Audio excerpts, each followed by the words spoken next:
મહેરબાની કરીને તમારું વચન તોડી નાખો ને મને મળવા આવો, તમારું અસ્તિત્વ છે એવો અનુભવ કરાવો ભાઈબંધ. મને તમારી બહુ જરૂર છે, બહુ જરૂર છે. હરે કૃષ્ણ, હરે કૃષ્ણ.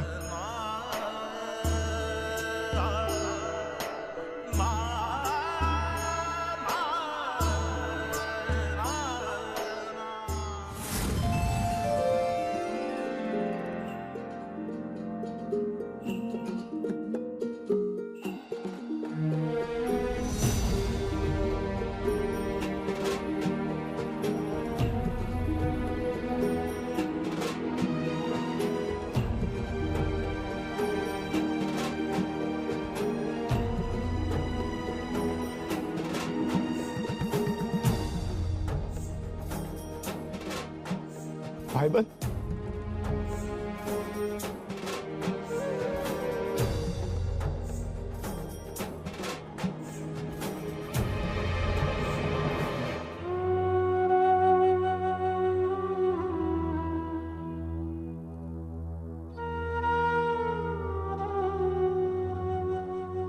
હરે કૃષ્ણ, હરે કૃષ્ણ, હરે કૃષ્ણ.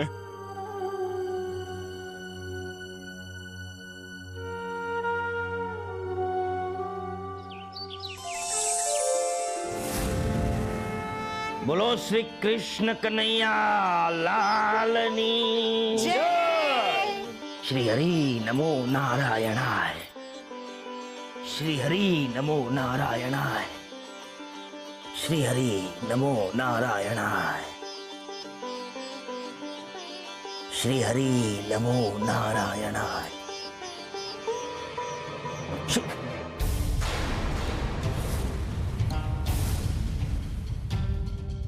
શ્રી હરિ નમો નારાયણાય. પૂજારી બાપા, આ બાપ દીકરીના સંબંધમાં માથાકૂટ તો હૈલા કરે. આ દીકરી સમજીને માફ કરી દો ને બાપા. પૂજારી બાપા, મારી પાસે આપણા દુશ્મન ગોરા માટે એક વિચાર આવ્યો છે.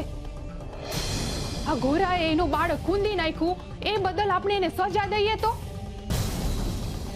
જો તમારી હા હોય તો મને મારા વિચાર પર ભરોસો બેહે બાપા. બોલ, શું વિચાર કર્યો છે તે ગોરાને સજા અપાવવા માટેનો? આપણે રાજા પાસે જઈને ફરિયાદ કરી દઈએ તો કે ગોરાએ પોતાનું બાળક પોતે જ કૂંદી નાખ્યું છે, એટલે બાળ હત્યા બદલ રાજા ગોરાને સીધી સૂડીએ ચડાવવાની સજા કરશે બાપા. પછી આપનો રસ્તો સાફ. સમજ્યા તમે? જો તે બધી જ યોજનાઓ વિચારી લીધી છે તો પછી મને શું કામ પૂછવા આવી છે?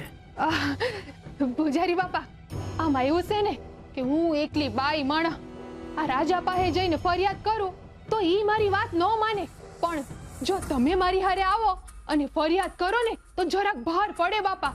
સમજ્યા? હું તમારી વાહે વાહે આવીશ અને તમારી હારે ઊભી રહીશ. બોલો બાપા, કેવો છે વિચાર મારો? કે આ રીતે તમે વરહો જૂનો બદલો પૂરો કરી શકો છો. આ ઘોરાથી એક કાકરે બે પક્ષી મરશે બાપા. બોલો, સાથ આપો છો ને?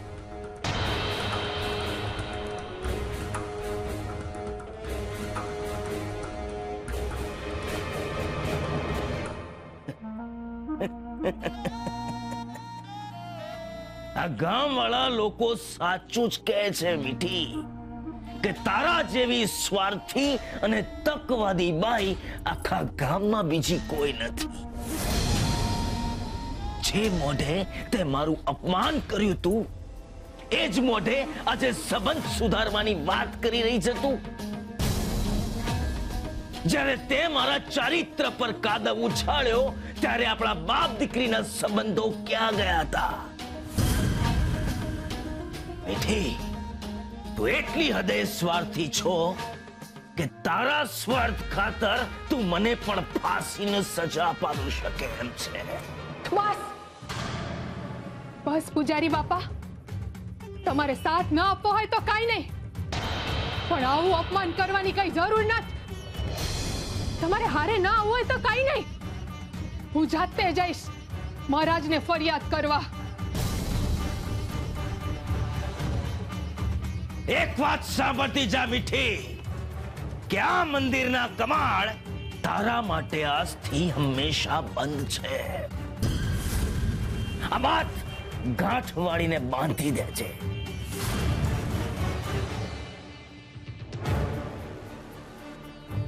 શ્રી હરિ નમો નારાયણાય.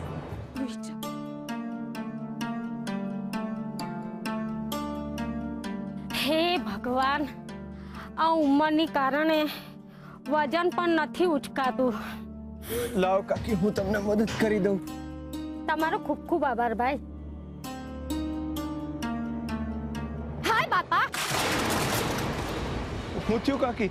હે ભગવાન, આ સવાર સવારમાં આ હત્યારાના દર્શન કેમ કરાયા? આ કોનું મોઢું જોઈ લીધું હવાર હવારમાં? ઘરે જઈને માથા બોળ પાણી નાવું પડશે.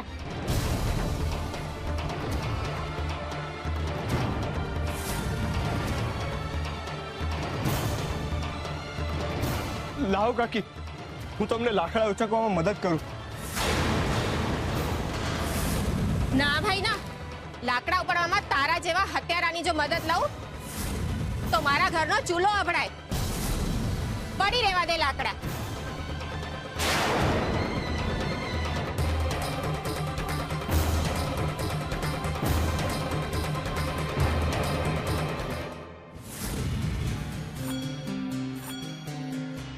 પૂજારી બાપાએ મારી હારે બહુ ખોટું કર્યું છે.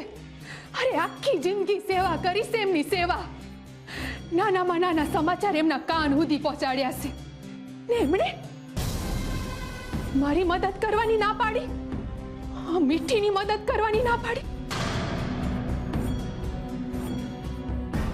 ના ના, મેં હું બગાડ્યું તું એમનું? હે, એકવાર આવેશમાં આવીને એમનું નામ જ ને તો હું થઈ ગયું. અરે પૂજારી બાપાએ મને ઓછી પજવી નથી ને આ તો એમના કામ માટેની વાત હતી ને. એમણે મને સ્વાર્થી અને તકવાદી કીધી, જાણે પોતે સાધુ મહાત્મા હોય એમ મને સંભળાવી દીધું છે. અરે પોતે આખા એ ગામનું કપટ મનમાં લઈને બેઠા છે અને વાતું તો એવી કરી જાણે ભગવાનના માણા હોય. ના તો ઓળખતી એમને. એમને મારી મદદ કરવાની ના પાડી દીધી. હા, હું છું સ્વાર્થી અને તકવાદી, પણ મીઠીએ આજ સુધી કોઈને મારી નથી નાખ્યા. અને ગોરાબાએ મારા જ પેટમાં મારા બાળકને મારી નાખ્યું ને હું અટાણે એ તક મળી છે ત્યારે એને છોડી દઉં?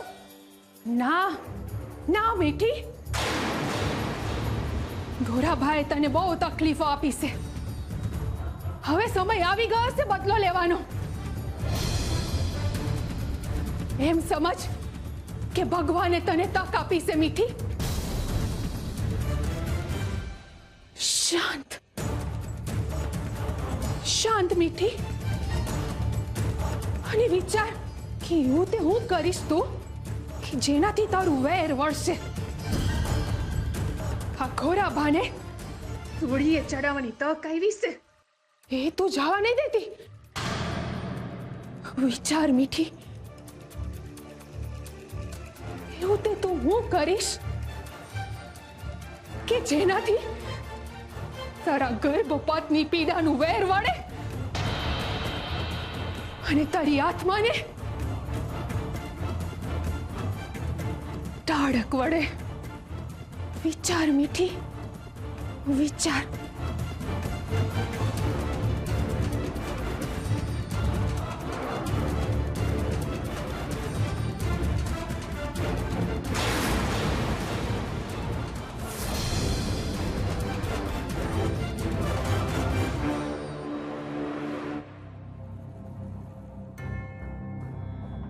આ તો હાવ ઠંડો છે.